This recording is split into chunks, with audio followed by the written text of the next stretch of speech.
दोस्तों नमस्कार। मैं सुबोध कुमार, आप देख रहे हैं खबर नेशनल टाइम्स। उत्तर प्रदेश से बसपा सुप्रीमो मायावती को लेकर बड़ी खबर।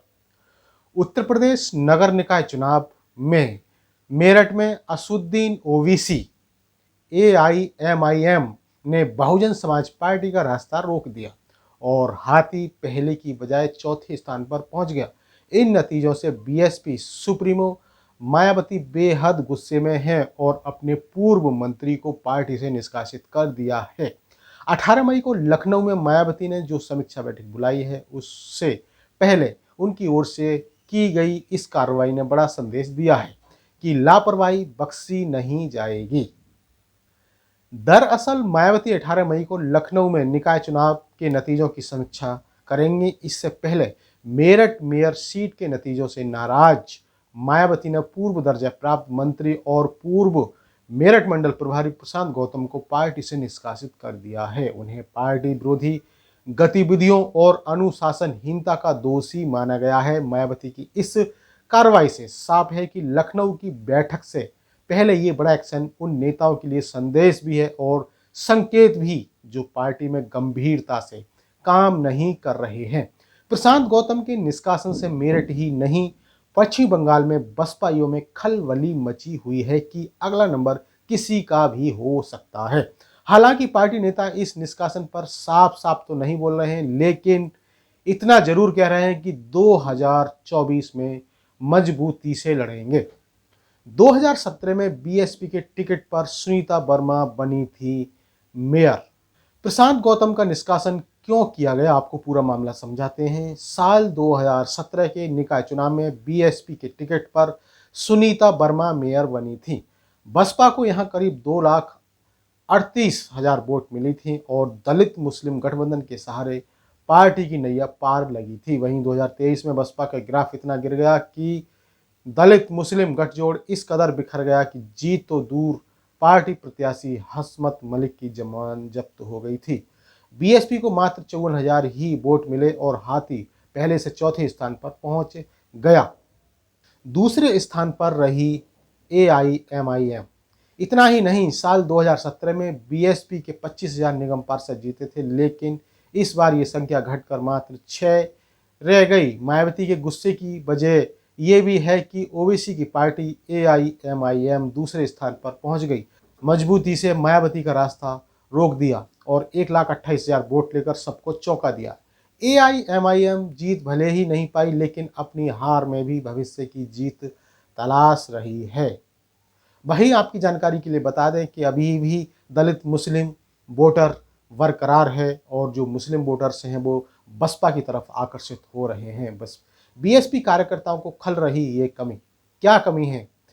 अब जिन प्रशांत गौतम को बीएसपी ने पार्टी से निष्कासित किया है, उन्होंने सोमवार को ही अपना त्याग पत्र मायावती जी को भेज दिया था। हालांकि कैमरे पर बोलने से बच रहे हैं। ये बात तो साफ है कि मायावती की प्रचार अभियान से दूरी हर बीएसपी कार्यकर्ताओं को खल रही है।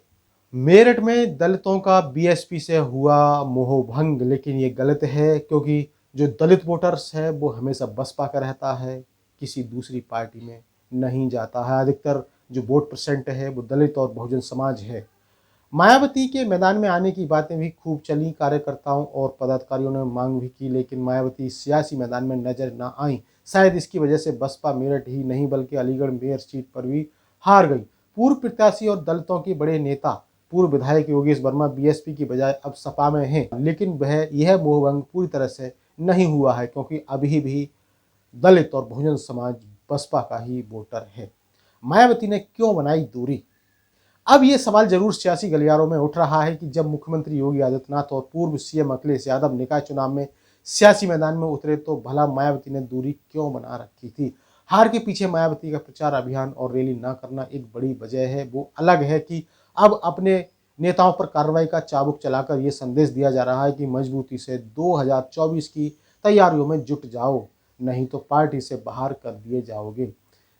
बिल्कुल, ये बसपा बहुजन समाज पार्टी एक अनुशासित पार्टी है और इसमें अनुशासनहीनता बरती नहीं जाती है, क्योंकि ये पार्टी संविधान को ही अपना घोषणा पत्र मानती है और उसी के सिद्धांतों पर चलती है। वहीं आपको बता दें, बीएसपी के हार के लिए कई फैक्टर जिम्मेदार।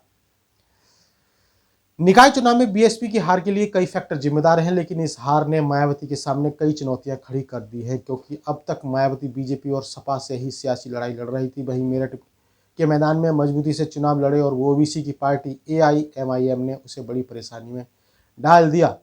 इस हार का ठीकरा अपने पदाधिकारी पर फोड़ना कहां तक सही है? ये हार का ठीकरा अपने पदाधिकारी पर नहीं फोड़ा है, बल्कि अनुशासनहीनता को देखते हुए कार्रवाई की गई है बसपा सुप्रीमो मायावती के द्वारा। और दूसरा फैक्टर आपको बता दें, क्योंकि कई जगह गलतफहमी और अफवाह फैलाई जाती है, इस बात को लेकर गठबंधन किया जाता है तीनों पार्टियों को लेकर। आपको जानकारी के लिए बता दें कि बसपा कमजोर नहीं है। यदि गाजियाबाद जिले की बात की जाए तो बसपा मेयर पद प्रत्याशी पर दूसरे नंबर पर रही है।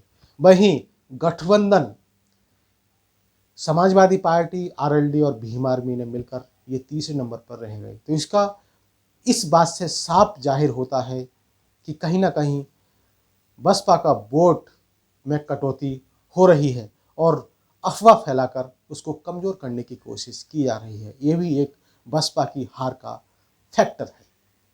तो ये थी उत्तर प्रदेश से बड़ी खबर। इसी तरह की खबरों से जुड़े रहने के लिए हमारे चैनल खबर नेशनल टाइम्स को जरूर सब्सक्राइब करें। सब्सक्राइब करने के साथ ही बेल आइकन जरूर दबाएं, जिससे कि आपके पास खबरों की नोटिफिकेशन आते रहें। तो मैं सुबोध कुमार फिर आऊँगा एक नई और बड़ी खबरों को लेकर। तब तक के लिए धन्यवाद, नमस्कार।